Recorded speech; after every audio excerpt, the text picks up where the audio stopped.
Hi. So thank you guys for coming.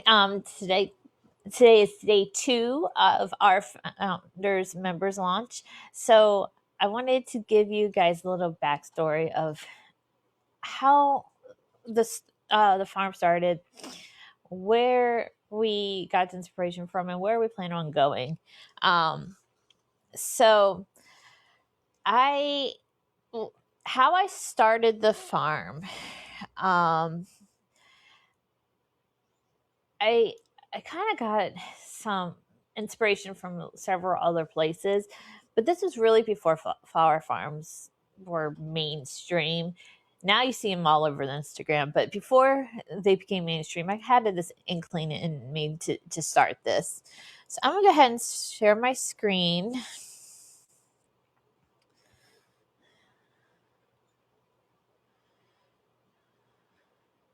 Okay.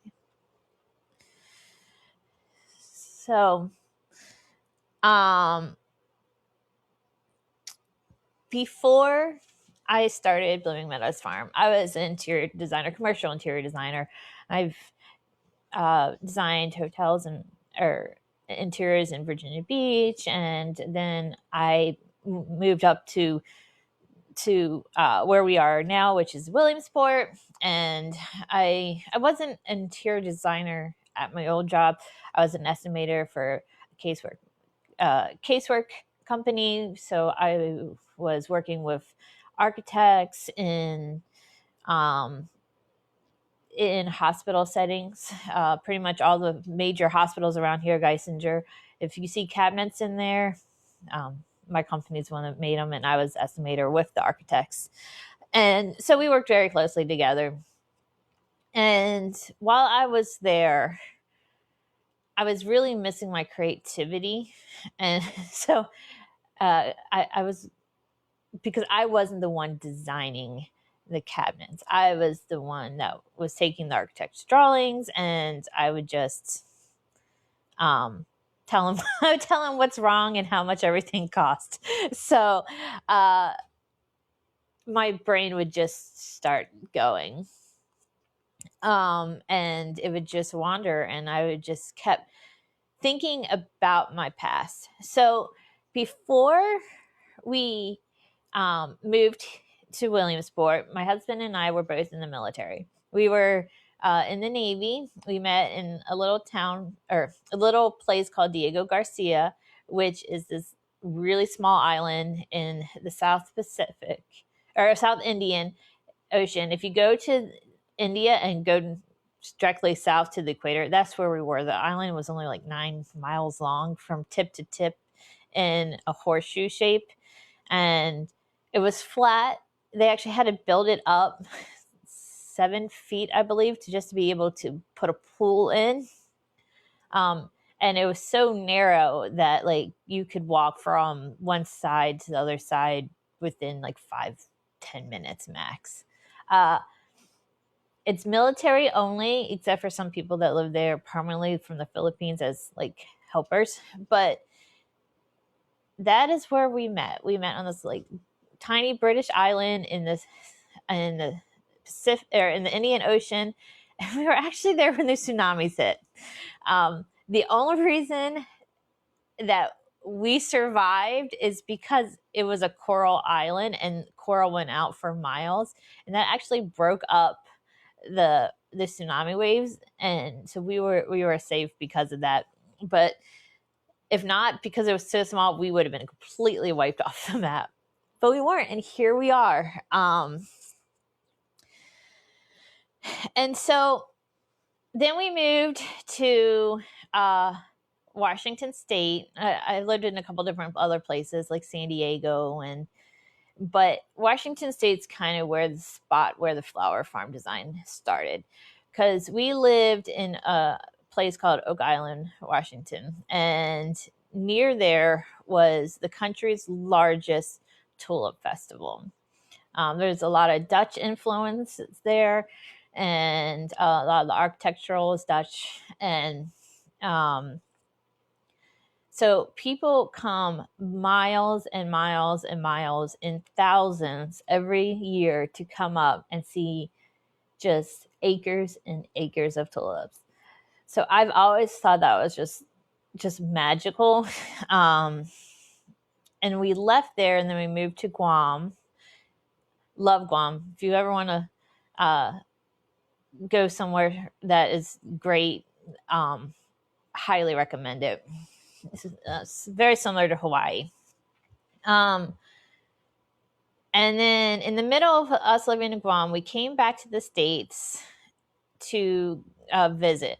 And we visited my husband's family, who he lives in Colorado, for my father-in-law's 50th birthday party. And we actually stayed on a flower farm. It was this adorable flower farm. And they had an Airbnb. But I actually didn't see the flowers, which is the crazy part. I thought we would see flowers, but I never actually saw the flowers.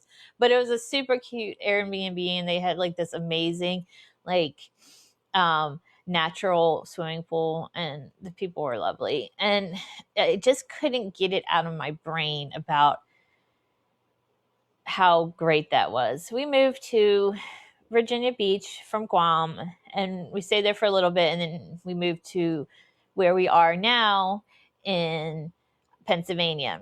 And we found this house. We were looking and looking, and our first house fell through. And we found this house, and we sat on the porch, and we just knew this was our house. The neighbors next door to us at the time asked us what we're going to do, because we have 6 bedrooms in this house. We only have 2 kids. So what are you going to do with that house? And I just knew. We just knew. We just had this calming over us that this is where we needed to be. At the time, I was like, oh, well, you can have like family come visit, because I'm from Baltimore. My husband's from Colorado. So we don't have any family close by. So we're like, oh, well, we'll have a place for, family to stay if they come. What we didn't know is my sister-in-law and her niece and nephew would end up living with us.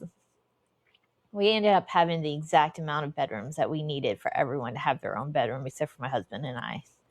So I knew this was the house, and we just needed it. Knew this was the place to be. We just had this calming. Well, that's the calming I had when we decided to start the farm. I took a big risk, and I quit my job, and it was a good job, and I loved it. I missed the creativity part, but I really, really enjoyed where I worked. And I was like, well, I don't know how I'm going to pay for this. The night I quit my job and took a leap of faith, because it just felt like God was telling me it's time to go. You need to start this flower farm. And I had already started it, and we were working a little bit, but it wasn't doing anything to be able to quit a job. But I just had this calming that I just knew to do it. And the night we quit, my husband's boss called him while we were at dinner and told him that the company was being sold, and you did such a good job. We're going to give you a bonus, which was the bonus of my year. It was the exact amount that I would have made to work that year, and I was able to use that to start the farm.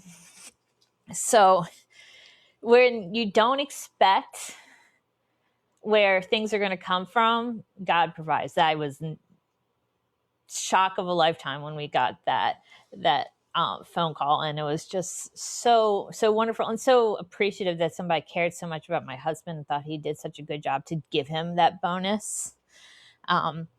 So we just knew that it was a place to go. I didn't have a plan. We started out in 2020 selling flowers. I made this adorable cart. We went to the local farmer's market. Nothing really came out of that farmer's market. It was sad because it was cute, but I just never picked up. But I just knew I needed to go and keep doing it. So I started standing at the end of my driveway. And then 2020 hit, and I said, well, why don't we make it you pick? People can't go inside, but they can go outside and pick flowers. I don't really think that was a thing then. It was maybe some people were just starting it, But I was like, well, I can still keep going because everybody else is shut down, but they can go outside. So step by step, we just kept building and building. In the very beginning, I knew God wanted me to create a place for people to heal. So it wasn't just about the flowers. I wanted to create a place that people would walk through and feel God's presence. So what I did is I found the man-made names of all the flowers. Then I found that meaning, which is a meaning like love or patience. And then I found those in the Bible with scripture for each of those flowers. And then I put them on each of the rows. So I have the name of the flower, the meaning, and then a scripture for it. So people could just kind of walk through, and if they had questions, they could ask me about it. But it was kind of my way of introducing people to God and healing through nature without being pushy. And the number one compliment I could ever get from somebody is, when I come to your farm, I feel peace, because that is what it's for. It doesn't matter what you believe. It's what I believe, but that doesn't matter. It's what you believe, but I just doesn't matter. I just hope you come. If you come and feel the peace that we feel here. But I think we're getting to the point where we are going past our having people just come to the farm. I think it's time to spread the peace nationwide. So that's why we are starting shipping our craft kits. People love coming to the farm. They love working with the flowers. I get time and time again that people tell me this is their escape. This is the place where they can just find peace and just relax. And I don't think we should just gatekeep it. We should send that like everywhere. So we're going to send this to people nationwide. So you can come here, you can go to your house, wherever you find a little sanctuary and just a spot for you to decompress. That's where we're going to meet you at. So I hope that you would be interested in coming to the farm or taking the farm to you. But that's what we're hoping to do with the farm.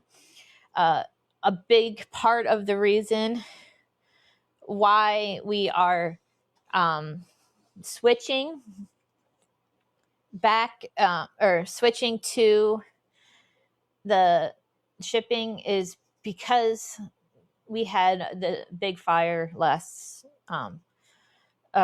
June. We are rebuilding, and this is kind of our chance to say, if I could do this, how are we going to do it? And before, we had just renovated a pre-existing barn. Now we are designing it to be able to do this to the way I would do it and how we would ship it out to the world.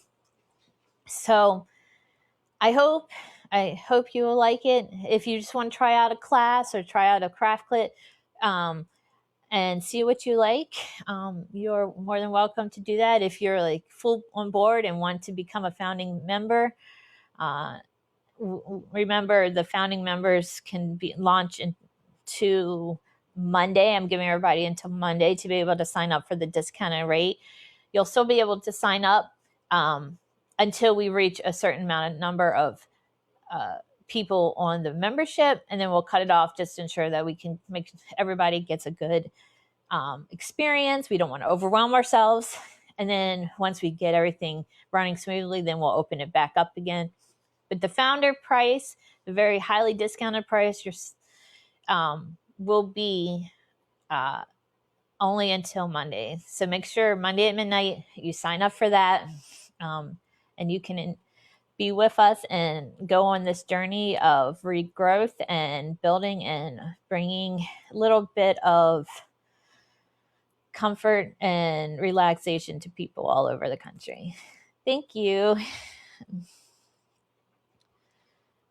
And